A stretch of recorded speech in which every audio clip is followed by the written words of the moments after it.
Hey everybody, Denver Riggleman, Coalition of the Sane, hashtag COTS. You can look me up. You can subscribe because I am a former Republican congressman, former tech advisor for the January 6th committee, done a lot of intel work for NSA and the United States Air Force, and now the Virginia chair for Republicans for Harris. Oh my God, the explosions, people screaming, hair on fire. You wouldn't believe the messages I've gotten. Oh, God, I'm not just a rhino. I'm a Satanist. Hail Satan! Hail Satan! Satan is his father. But I wanted to explain why I think right now that I can call all of you fellow saners, because this is the Coalition of the Sane. And, being in the Washington Post, being on MSNBC, CBS National News coming up, um, everybody wants to talk about why, how could you do this? You lost your mind? What are you doing? The flailing, the gnashing of teeth. The crazy's actually coming out and calling me crazy, which I always love the projection of the insane. You know, it's like Robert F. Kennedy Jr. trying to tell me how to prepare bear meat. And listen, I got to do a whole nother Coalition of the Sane take on Robert F. Kennedy Jr. and his propensity for roadkill and the fact that he could have gotten brain worms by sticking his fingers in the bear's mouth, which is how I imagine Donald Trump sticking his fingers in J.D. Vance's mouth. Oh, he totally likes you. Really? But I want to talk about why I am for Vice President Harris and some of the decision points. And, it might be three decision points I go through here, and there could be subcategories. So I want you to follow me here. And I think the first thing is that as the J6 senior technical advisor, I saw the data. I saw the 35 million plus lines of phone data, 5 million hard pages. I saw the text messages. We deciphered the text messages, sext messages. What I'm saying, though, is I saw the text messages that went back and forth with Meadows, all the crazies from congressional members to all the activists that were on there, even Trump's cabinet, people like Jenny Thomas. You guys know that's me. But it was the phone records, right? And we still need to release that to the public, and I'm not sure why that hasn't been done. And that's something I want to talk about also in a future COTS take, is why the phone records and those links have not been made available to the American public before the 2024 election. But when I saw those text messages, I saw the command and control architecture. I knew that it wasn't just Trump, it was the people around him. But the simple fact is, Trump was the instigator with a lot of people who were operationally in control of coordinating what was happening on January 6th and all the multiple avenues they used, whether it was violence on January 6th, whether it was the alternate electors, whether it was the pressure they put on Vice President Pence, which was the amazing amount of conspiracy theories. If you're talking about satellites changing votes, or white vans pulling up late at night, or broken algorithms, or hammer scorecard by the National Security Agency, you had Chinese servers that were rerouting votes. You name it. You had the nuttiness of even German servers that were actually set on fire. Just the craziness that I saw there. And plus, I also saw the insanity of the Christian nationalism vein that went through those text messages. So for me, looking at what happened on January 6th and seeing those same people as authors or contributors to Project 2025, that should ring alarm bells that January 6th was sort of tame on what they actually have in store for you. So my first decision point is simply based on data and facts. So the same people that are surrounding Trump now helped organize and coordinate January 6th. Pretty simple decision point. That's number one. Number two, and something that I think all of you probably need to take into consideration, are the conspiratorial ramblings of Trump now. So if you think about, it wasn't that long ago, and I wish the press would actually concentrate on this, where he actually had a true social post where he's wearing a Q pen, and the fact that he said that he's going to pardon January 6 rioters, all this, but it's also his conspiratorial thinking about the election still being stolen, and also this deep state globalist vein, or this background sort of noise that comes through for his entire campaign, and the people that are surrounding him, which are nuttier than shithouse rats. So I think that's the other thing too, is that you haven't seen a cessation of his bizarre claims or the way that he's acting. And I think that, again, is something that should scare the hell out of people. So If you look at the first two, it really is based on the instability and the lack of mental acuity by Donald Trump. And the fact is, number two has that linkage, if he's still there, of somebody who is absolutely in cognitive decline. I think you're going to see somebody who does have these kind of issues. And I think that's something that we need to take into consideration is, do you want a nutty old man who believes in QAnon to do these type of things?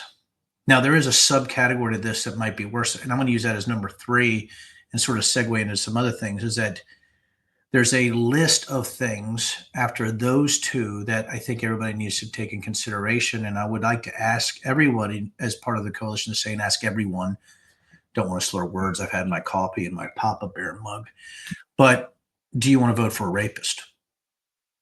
Do you want to vote for a convicted felon? Do you want to vote for somebody who thought it was safe to talk to Billy Bush in an Access Hollywood bus about grabbing women by the pussy? Is this what you want? Do you want somebody who is completely enamored with Putin and Xi and Kim Jong-un? I call the Jonger. You all can. You can take that.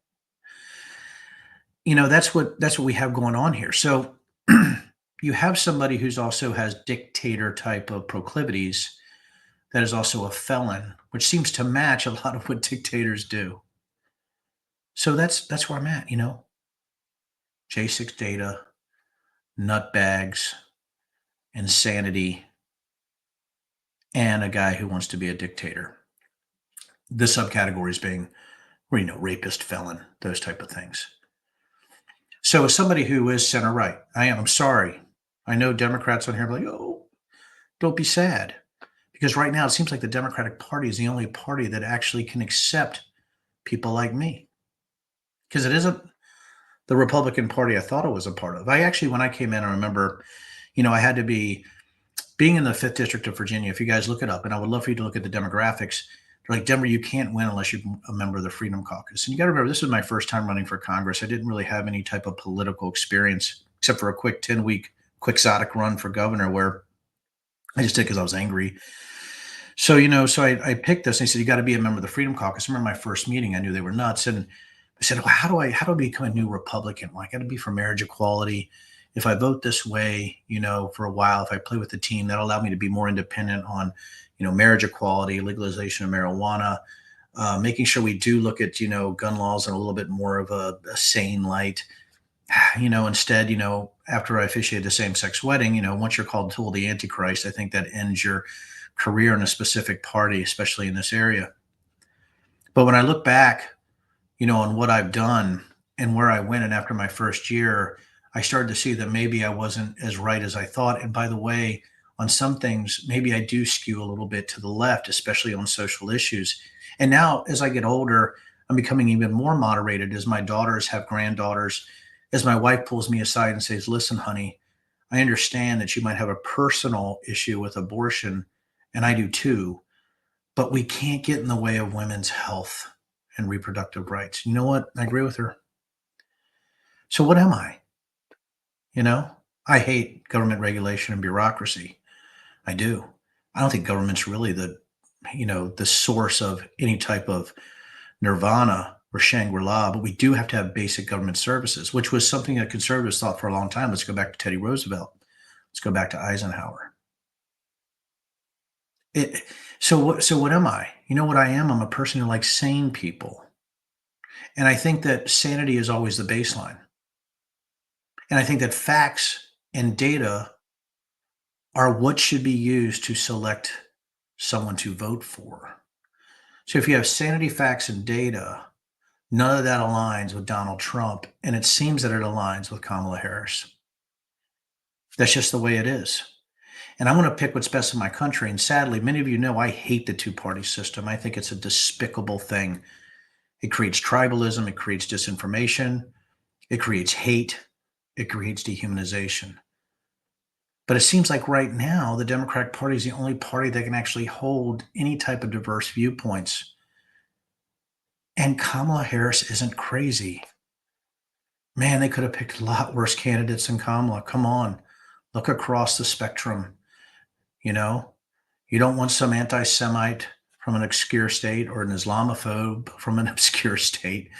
You certainly don't want somebody that's so far left, they've come around full circle almost to the right, or somebody who doesn't have a firm grasp on issues, or somebody who hasn't been in that position, and Vice President has. You have to look at sanity and facts. And the fact is, I'm never going to agree with Kamala Harris 100%, but I just don't see her overthrowing the government or trying to. And I don't see her picking somebody like a J.D. Vance for vice president. I don't see her wearing a Q pen or ascribing to conspiracy theories or deep state globalist conspiracy theories or anti-Semitic conspiracy theories or Islamophobic conspiracy theories or conspiracy theories about the Trump assassination attempt or conspiracy theories about 9/11 or conspiracy theories about Joe Biden, which she's going to have to fight off from the far right. I just see somebody who wants to do what's best for the country. That's why I'm here. That's why I'm the Virginia chair for Republicans for Harris. That's why I'm doing national hits, is because I think sanity is the baseline. I think if you have a coalition that's sane, you have to put your money where your mouth is. You have to have the courage to do the right thing. Even if some people are coming out, and I've lost more friends and family. But the other thing that I see about this, if she picks somebody like a Shapiro or a Kelly, somebody in that vein, it's not somebody like J.D. Vance whose breath smells like Trump's perineum. Can I eat? I think that's the other thing too, is I think they're going to pick in a more holistic and I would say sober way to win an election. God, I hope so. And that's why we're going to come up with this tonight, because tomorrow or tonight we're going to find out the VP pick. I think it's going to be Shapiro. I think next after that is Kelly. I think after that is Bashir. I think right in and then we think in the top 5, I think it's a tie between Waltz and Buttigieg. I think that's your 5 picks I think that they're looking at. Now, there could be a surprise. I mean, what do I know? I'm just the Virginia coordinator or chair for the Harris campaign. So what are y'all going to do? What are you thinking? Love to know in the comments. But right now, I think everybody need to know why I chose how I chose. And you could say, well, Deborah, what about policy? I'm pretty good on policy, especially foreign policy. I'm really good on taxation, really good on small business. I would say regulatory loads, which I'm pretty good at. I'm pretty good on that kind of stuff. But that's not why I made this decision. It's because Kamala Harris is sane. Sanity is the baseline. Facts and data to make your choices. And when you look at Donald Trump, I think he's a threat to the republic. And I do think it's pretty cool that history can be made with Kamala Harris as president. And I think we got to look at the diversity of our society. And I think the bottom line is that women are very important to me and become even more so. And I know it's an odd thing to say, but I want you to hear what I'm saying. Is my wife, my daughters and granddaughters are more important to me than ever. And after seeing what the Trump campaign is doing, I don't know if I've ever become more a champion for women's rights than I am now. And I already was. Let me tell you, now I'm violent about it. I'm not taking physically violent. I'm talking about violent in my support of where women are. And I think women are going to save this election. And look who's running. It's Kamala Harris. Thank you all. I know this was a bit of a long one, but I appreciate you. And now we got to get to work.